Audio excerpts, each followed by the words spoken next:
Hey guys, it's Tanner here, and today I'm bringing you something a little different. I'm going to give you guys a tour of my 2019 studio. I hope you enjoy.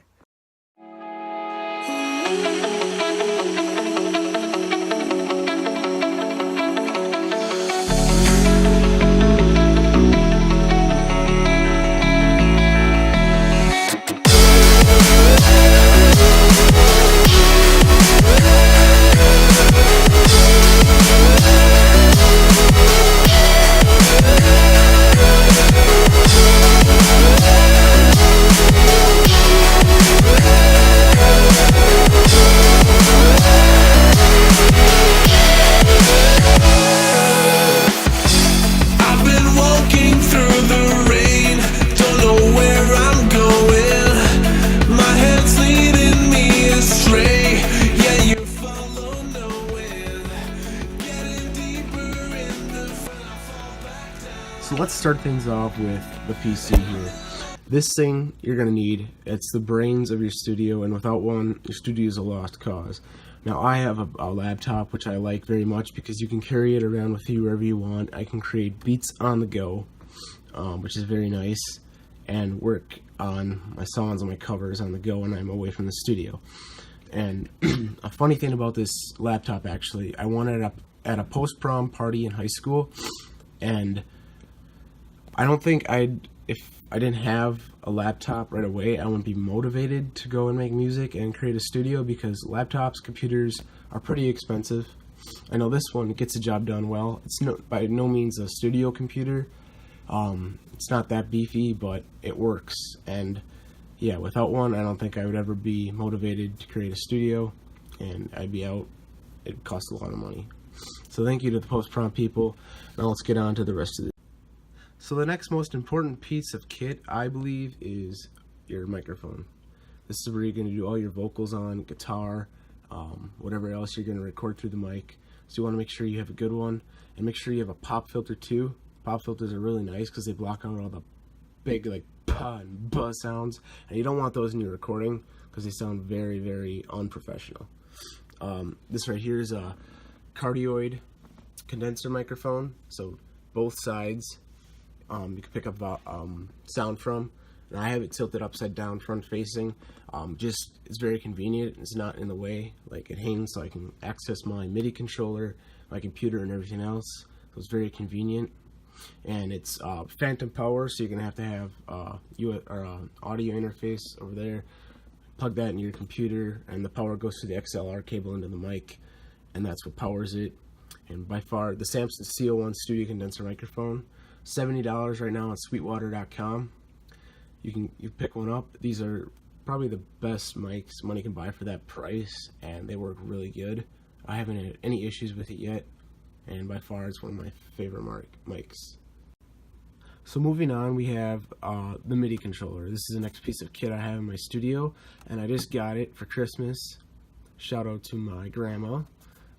This thing rocks. It's the Nectar Impact LX25 Plus. That's a mouthful, but it's honestly one of the best MIDI controllers I've seen for its price range. $100. You can pick this up on Sweetwater.com right now, and this thing has so much packed into it. It's unbelievable. Let's start off with the keys first. They're velocity sensitive, so they're just like a regular piano. The harder you press, the louder it is, softer, everything. Very nice. 25 keys, got an octave switch and a transpose switch, so you can go up and down the full 81 keys of a piano. Some will say it's inconvenient, but I like it. Nice and portable. One hand here on the computer working on stuff, and maybe one hand on here, and it's very, very, the workflow with a 25 key MIDI controller I think is very good. And then up here we have fader switches, and this will control many things like all your plugins, and I'm using FL Studio, so that's very good because these will control like your plugins and all kinds of stuff. You can map them to different things. Very convenient. Another nice thing about this MIDI controller is it's 8-key drum pad, and these are velocity sensitive too. You can map these to all different sounds. I like to map them to 808s, hi-hats, everything else alongside with FL Studio. They map really nicely and velocity sensitive, so if I had another hand free I could show you, but you can just go crazy with this. Like, it's very fun to play with. On the other hand, here we have another fader switch, and this can be used like when you're in the mixing section of FL Studio, or in the mixing area of your creation. You can use this to adjust levels, volume levels, and everything. Probably the most very useful thing on this MIDI controller is this section right here of buttons. It allows you to directly interface with your studio or your DAW and FL Studio here. The recording button, well, press that and record, play, does the same thing, stop, rewind, fast forward, loop mode and unloop mode, which is in FL Studio.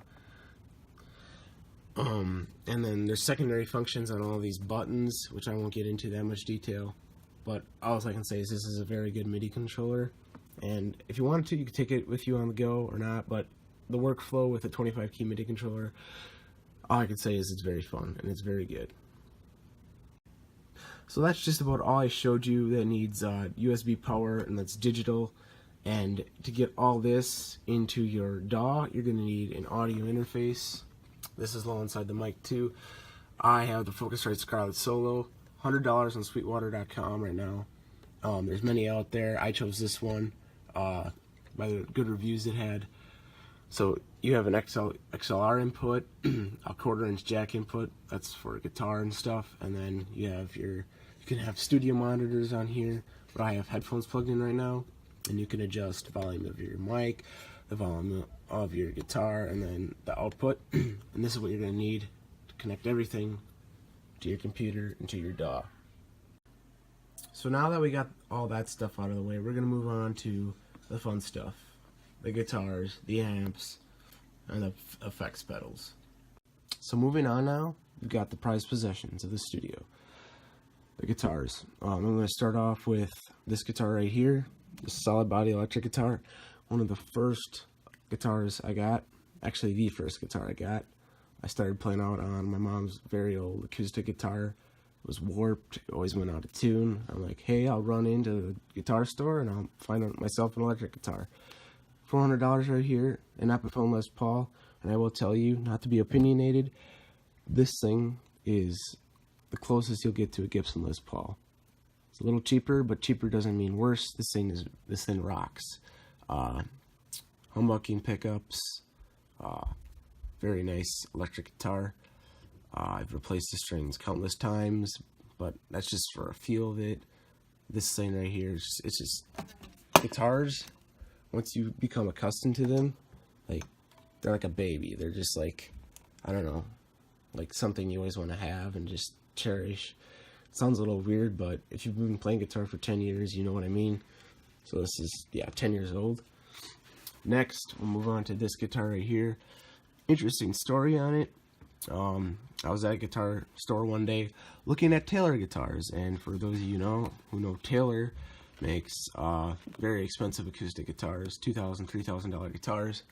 And I was like, I was just playing around one day, and I was like, hey, I'm looking for a bright sounding guitar, acoustic guitar. I've always wanted an acoustic guitar, because heck, acoustic, you can play anywhere, blah blah, all kinds of sounds.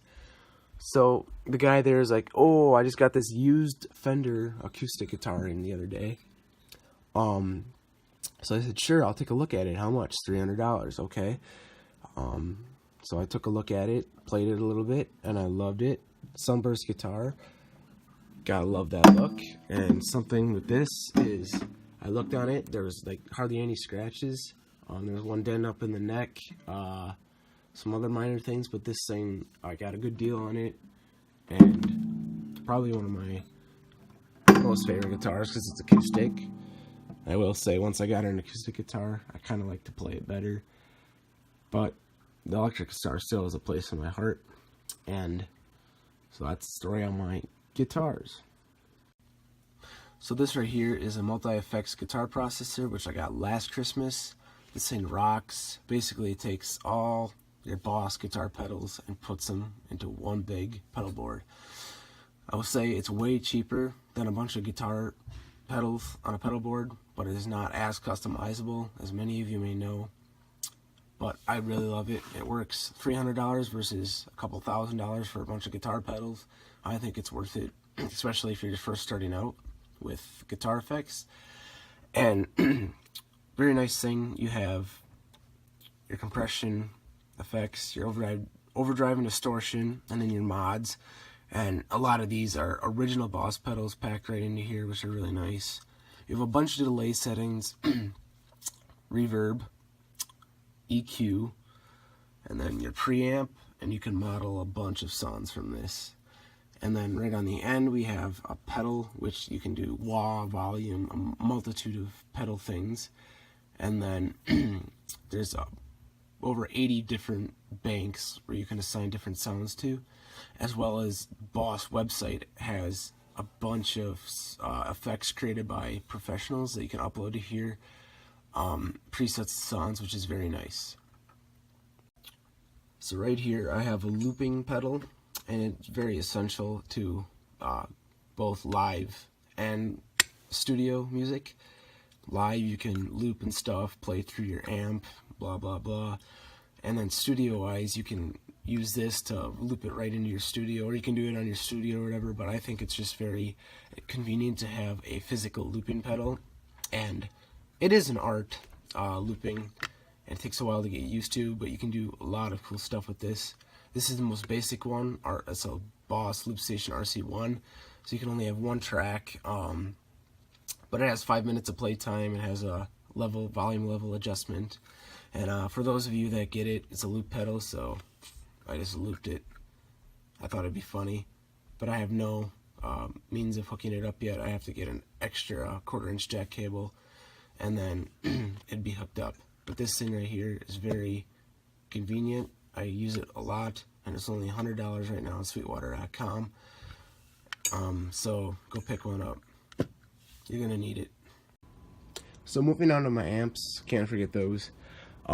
Starting out here, I got a little Ibanez Cube amp that I don't use anymore. Fun fact, I blew it out one day, and you probably can tell why. It's got a really small amp in there, and I like to play loud, and well, blew out. So, I mean, you can still use it. It just doesn't sound that great. So my brother, from time to time, will hook up with me and we'll play. I'll put him on there, and I'll play off this one. This amp right here, this Roland Cube 30 amp, is very good. I got it with my electric guitar. I think it was like around $100. It was a very nice amp at the time. Got it used. Cube amps, for those of you who don't know, just are really good. Portable, play them anywhere. Don't have an elaborate cabinet set up, but I do have this amp, and I love this amp. I don't use any of the settings on it. That's what my guitar processor is for, other than volume and just equalizer and stuff. I have the input here, and I have this running into my audio interface to record. And yeah, a little heavy, but that's what I use for my amp. Lastly, another very essential piece of kit you'll have to have in your studio is some sort of output device. Now these right here are $100 studio monitoring headphones. They're KRK KNS 6400s. First off, a funny story about these. Got them off Sweetwater.com. Love Sweetwater. Not to talk bad about them or anything. Got these in the middle of summer and took a couple months to get here, but well worth it, I'm telling you. They were on back order. That just goes to show you how popular these headphones are. You put them over your ears, the noise just cancels out. They've got great bass, great highs, great low ends to the sound. You just want to hear yourself. These things are good. You want to hear all your beat creations and stuff when you're just mixing in FL Studio. Put these over your head and go to town. So yeah. So a little bit of what I have sitting on my shelf up here, some essential things, extra pair of headphones and a guitar strap. Right here we have a very neat thing. This is basically allows me to plug into my guitar, put some headphones in, choose an amp sound, and play on the go, so I can jam out in front of people and they can't hear me. Nice, especially my parents. Right here, I tune in guitars and stuff. not tuning, excuse me, but restraining guitars, which I do a lot. This thing comes in handy. Just wind the nuts off, put the strings on, wind them back on. Goes very quick. Guitar slide that I found. Don't really play much slide guitar, but from time to time I will. And songs that notably use it. It's fun. It's a little brass slide, some adapters, guitar tuner, snark tuner, very nice tuner, $15, clips right on, turn it on, and you can tune your guitar in seconds. Screwdriver, in case anything breaks down. I gotta play Mr. Handyman. A little touchscreen pen for my computer, comes in handy sometimes. Some extra straps, cable straps, gotta have those. Picks, guitar dehumidifier for summer and for the humid months, and then some little miniature guitar figures just for looks, and then some extra cables. So that is what's on my shelf. And of course we can't forget this rhythm guitar sheet right here. When I'm stuck and I need to look for a chord, well, just look up here and it's got everything. Rhythms, everything. So yeah, if I'm stuck I look to this, or well, but I go up online maybe. Thank you guys for watching. I hope you guys enjoyed this studio tour, as well as review. I reviewed almost everything. I tried to fit it all into one video. Hope it wasn't too long, and I hope it was entertaining. I know a lot of people like these kind of things, and maybe next year I'll have a bunch of other add-ons to my studio and I will tour it for you. But anyways, thanks for watching, and see you later.